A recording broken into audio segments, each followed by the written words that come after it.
ஒரு குட்டி ஸ்டோரி பார்க்கலாமா? இப்போ இருக்கிற காலகட்டத்தில் ஐபிஎல் இல்லாத கூட இளைஞர்கள் இருந்துருவாங்க, பட் ட்ரீம் லெவல் இல்லாத இருக்க மாட்டாங்களாட்டு இருக்கு. ஸோ அந்த அளவுக்கு பயங்கர யூசர் பேஸ் ஸ்ப்ரெட் ஆயிருச்சு. இதோட ஸ்டோரி எப்படின்னு பார்க்கலாமா? ஒரு 2 யங்ஸ்டர்ஸ் யூஎஸ்ல இருந்து இந்தியா ரிட்டர்ன் பேக் ஆகுறாங்க.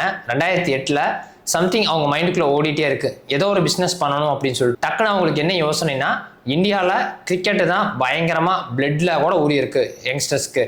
ஸோ இதை வச்சு நம்ம ஏதோ ஒரு ஆப் வந்து கிரியேட் பண்ணலாம்னு சொல்லிட்டு 2008 ட்ரீம் 11 அப்படிங்கிற ஆப்பை லான்ச் பண்றாங்க. பட் ஆனா இளைஞர்கள் மத்தியில பெரிய வரவேற்பே இல்லை. ஏன் அப்படின்னா, ட்ரீம் 11 கான்செப்ட் வந்து ஒரு ஃப்ரீமியம் மாடல், அதாவது ஃப்ரீ மாடலை பேஸ் பண்ணி சம்திங் போயிட்டு இருந்துச்சு. ஒரு ஃபேண்டசி கிரிக்கெட்னா ஒரு ரியல் மணி இல்லாத ஒரு கியூரியாசிட்டியே இல்லை. ஸோ எந்த அளவுக்கு இவங்க எஃபெக்டிவா பண்ணாலும் ஒன்றும் எடுப்படல. இவங்க இன்வெஸ்டர்ஸ் கிட்ட போய் பணம் கேட்டா சிரிக்க ஆரம்பிச்சிட்டாங்க. உங்களுக்கு எல்லாம் ஃபெயிலியர் மாடல், கண்டிப்பா உங்களுக்கு ஒர்க் அவுட் ஆகாதுன்னு சொல்லிட்டு, கண்டிப்பா இது வந்து சக்சஸ் மாடல் ஆகும் அப்படின்னு சொல்லிட்டு ரொம்ப வருஷமா போராடிட்டே இருந்தாங்க. சக்சஸ் மாடல் லைட்டா வர்றதுக்கே 4 இயர்ஸ் ஆயிடுச்சு. சொந்த காசையே தான் போட்டு ரன் பண்ணிட்டு இருந்தாங்க.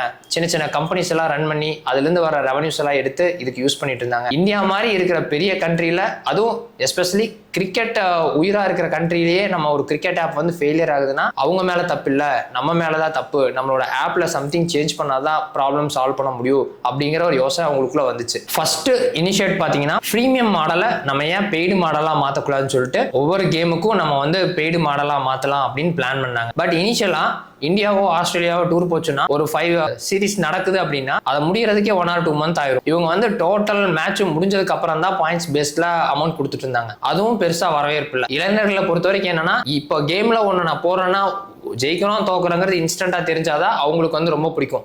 ஸோ அந்த கான்செப்ட் அவங்க பண்ணாத லாங் பேஸ்ல பண்ணாங்க. அதுவும் ஃபெயிலியர் மாடலா போச்சு. தேர்டா வந்து இந்த பிளான் தான் கொண்டு வந்தாங்க.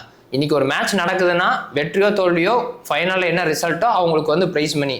ஸோ அந்த மாதிரி கொடுக்க என்னாச்சுன்னா, கொஞ்சம் கொஞ்சமா அவங்களோட யூசர் பேஸ் எல்லாம் கொஞ்சம் க்ரோ ஆக ஆரம்பிச்சது. இப்போ 4 கோடி வருமானம் வருதுன்னு வச்சுக்கோங்க, அதை 2 கோடி 3 கோடி வந்து விளம்பரத்துக்கே அவங்க வந்து யூஸ் பண்ணாங்க.